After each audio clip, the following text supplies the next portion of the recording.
So Caitlin Clark has been to 2 NCAA Final Fours. She's been to not 1, but 2. She's been to 2 NCAA championship games. She's broke the NCAA scoring record. She's had one of the highest degrees of, I would say, scrutiny over a WNBA debut. She's had the highest level of pressure ever to start a WNBA career. Today is going to be the most nervous Caitlin Clark has ever been for a game. This is going to be the biggest game of Caitlin Clark's career, including all of them. She could play in a WNBA final game. And if you know anything about Caitlin Clark, this is going to be as nervous as she's going to be for a game. This is as up for a game as she's ever going to be. And for someone who's a notoriously good big game player, we could see something crazy. And why is that? If you know anything about Caitlin Clark, there is one person, and I mean this, there is one person that will make, that Caitlin Clark is a bigger fan of than anyone else. Caitlin Clark's goal is to be to other people, to other girls and boys, what this person was to her. And that's Maya Moore. Maya Moore is one of the greatest players of all time. She is somebody who came into the W, won a ring, won 4 rings in 7 years or something, barely lost a game. Look, she was drafted effectively to a super team, and she came right into the league as a top 5 player. One of the greatest of all time. Maya Moore is one of the GOATs. And not only that, she retired in the middle of her prime for social justice reasons. She is seen as one of the greatest ever. Caitlin Clark's hero is Maya Moore. If you've heard anything with Caitlin Clark and Maya Moore, do you know that the basketball that Caitlin Clark had, the basketball, or say not the basketball, the list of dreams that she had, that they put on the Wilson basketball. She had the list of dreams, and it was live in a mansion, playing the WNBA. Meet Maya Moore was on her list of dreams as a kid. She was asked about who her LeBron James inspiration was. She said Maya Moore. Tonight is Maya Moore's retirement. And heck, on senior night, Caitlin Clark was absolutely starstruck. And this is Caitlin Clark's senior night. This is a time when she is one of the 10 most famous sports people in the world at the end of her college career. She is completely fangirling over Maya Moore.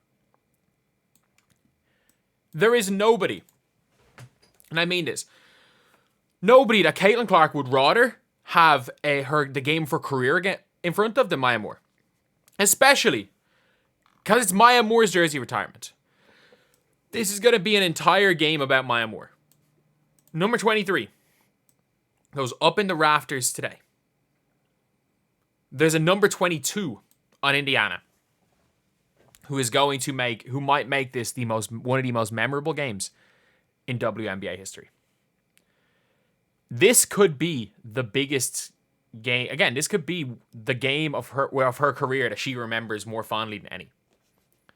Because she had 40 against South Carolina in a Final Four, an undefeated South Carolina team.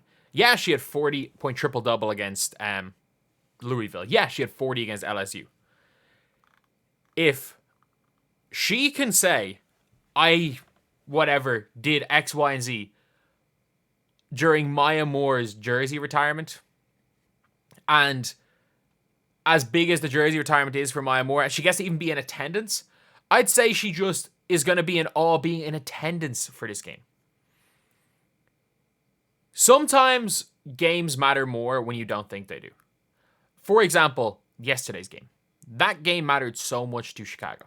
The Sun, not so much. It mattered to Mabry. But to Chicago, that game was personal. And sometimes there's personal in a way of, we want revenge. And sometimes it's you want to almost show almost respect to people. The amount of people that have had huge games on the day Kobe passed away. Heck, during that week, there were 2 70-point games and a 63-point game. People just went harder and they went to score more on during that week. We've seen people after, like in certain situations that have happened in their life, go out even harder and play more important games, even if it's just a Tuesday night game in a random season. But this one is going to be one of the biggest games Caitlin Clark plays. Caitlin Clark is either going to be real good or real bad today. I think there's no question about it. And I think what Caitlin Clark has done for the sport of the WNBA, as far as its growth is concerned, her main goal is to be what Maya Moore was. And she's talked about how this ceremony being there for it is going to be like a full circle moment as a player.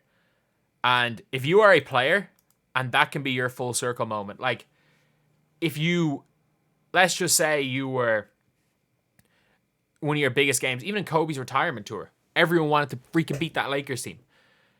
If you ended up having a big game in one of those, it meant more. Especially if you were someone who idolized Kobe. And Caitlin Clark dominating today will be that full circle moment. It'll be almost like the Taurasi type passing of the torch situation, where it's like you've got, in a lot of people's eyes, the GOAT.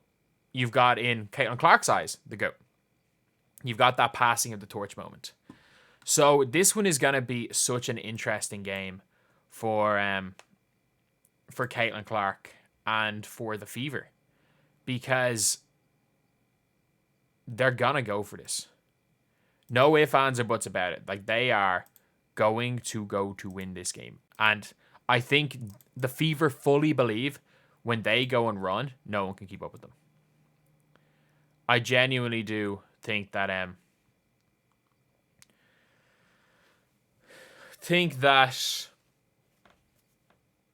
they think they're going to win a championship.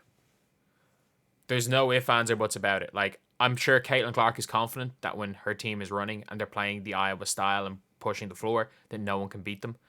I'm sure she thought the only reason they lost to South Carolina was that they had 6'2" Hannah Stolke guarding Camilla Cardoso. And now they have Aaliyah Boston. She's got Aaliyah Boston. She's got Lexi Hull. She's got Katie Lou Samuelson. She's got Nalissa Smith. She's got Kelsey freaking Mitchell. I'm sure she's confident she can win this game. And I'm sure she's not going to look to go for 30, but I'm sure she's going to try to go for 30. I think she's going to shoot 18 plus shots in this game. And again, just like the last Seattle game, she might have a slow first half. You can just never count her out. Especially even the last time she played a Lynx, she was horrible in the first half, and she just blew them out in the second half. Or in the fourth quarter, specifically.